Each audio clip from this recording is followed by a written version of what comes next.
मैं तो ये कहती हूँ अरब रुपए दे के भी हम ऐसा किसान भाई नहीं ला सकते, लेकिन फिर भी परिवार को भरण पोषण की ज़रूरत होती है, इसलिए हमने डिमांड की है आजीवन, बल्कि सरकार को ये उनका भरण पोषण करना चाहिए।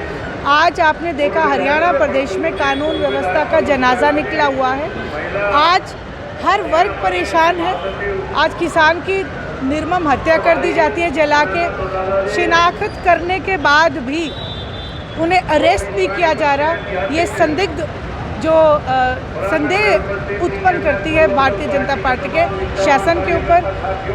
जहां एक किसान को जलाया गया, वहीं आप देखें हर जिले में मर्डर हो रहे हैं, गाड़ियों से निकाल के लोगों को मारा जा रहा है, गोलियों से भून दिया जा रहा है, गला रेत के हत्या कर दी जा रही है, फिरौतियाँ मांगी जा रही हैं, चेन स्नैचिंग, महिलाओं के साथ बलात्कार, क्या क्या चीज़ें में कौन सा अपराध है ऐसा जो आज नहीं हो रहा है? हर अपराध हो रहा है। अगर गुड़गांव में ठेके छोड़ने की बात आती है तो सरेआम बोली के ऊपर गोलियां चलाई जाती है, लोगों को एक दहशत का माहौल पैदा कर दिया। क्या मांग रखते हैं कि सरकार को क्या अल्टीमेटम है? जैसे आपकी पार्टी ने 10 तारीख तक अल्टीमेटम दिया था, पार्टी के राष्ट्रीय अध्यक्ष भी आ रहे हैं, बालाजी भी आ रहे हैं। जो हमारा शीर्ष नेतृत्व आदेश देगा हम उसकी पालना करेंगे।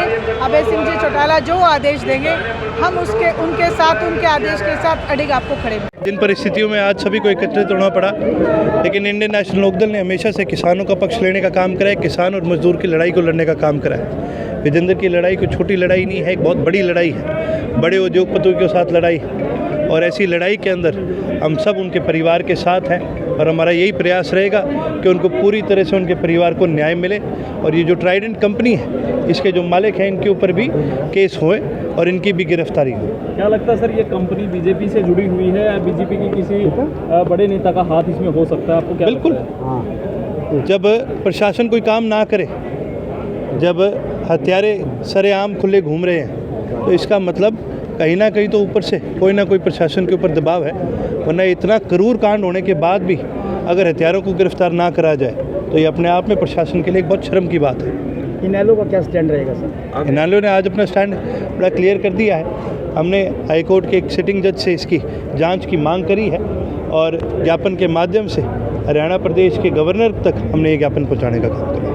ट्राइडेंट कंपनी में बहुत असरदार लोग हैं, सरमाएदार लोग हैं, पूंजीपति लोग हैं, जिनकी भारतीय जनता पार्टी के साथ बहुत बड़ी सांठगांठ है, और इसी वजह से वो किसानों की ज़मीन धक्के से हड़प रहे हैं। और विजेंद्र भी इसी बात का शिकार हुआ कि पहले उसकी ज़मीन इस प्रकार से दिलवाई प्रशासन से कह के, जो रद्दी ज़मीन में उसका हिस्सा कर दिया। पंजाब और हरियाणा हाईकोर्ट में केस चल रहा था बंटवारे का, तभी उसका कोठा गिरा दिया गया, उसका वहाँ पे टेबल बिठा दिया गया, उसने ट्रैक्टर वहाँ पे पकड़े कंपनी के, वहाँ पे बलडोजर पकड़े, जेसीबी पकड़ी, पुलिस ने उसको छोड़ दिया और उसके बाद उसको पेट्रोल छिड़क के आग लगा के जला दिया गया।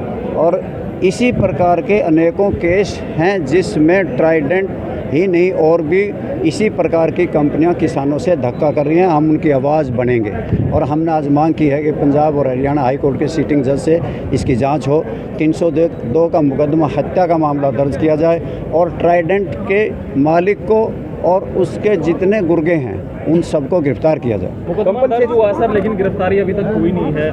आज 9 दिन हो गए हैं, लोगों का दबाव भी है, पार्टियों का दबाव भी है, पॉलिटिकल पार्टी भी आ रही हैं, उसके बाद भी प्रशासन टस से मस नहीं हुआ, बल्कि एफआईआर में इस प्रकार के लोगों ने छोड़ दिए गए, एक दिन देरी से दर्ज की गई, नाम ठीक से नहीं लिखे गए, और वो भी एक मामला इस प्रकार का दर्ज किया गया जिसमें ट्राइडेंट की मदद हो सके। प्रशासन इसमें मिला हुआ है। कंपनसेशन का भी किया गया है। हमने मांग की है कि 2 करोड़ रुपये उस किसान परिवार को मुआवजे के रूप में दिए जाएं, एक परिवार को नौकरी दी जाए, और इसी तरीके से हमने पंजाब और हरियाणा हाई कोर्ट के जस्टिस से मांग भी की है कि इसकी जांच की जाए।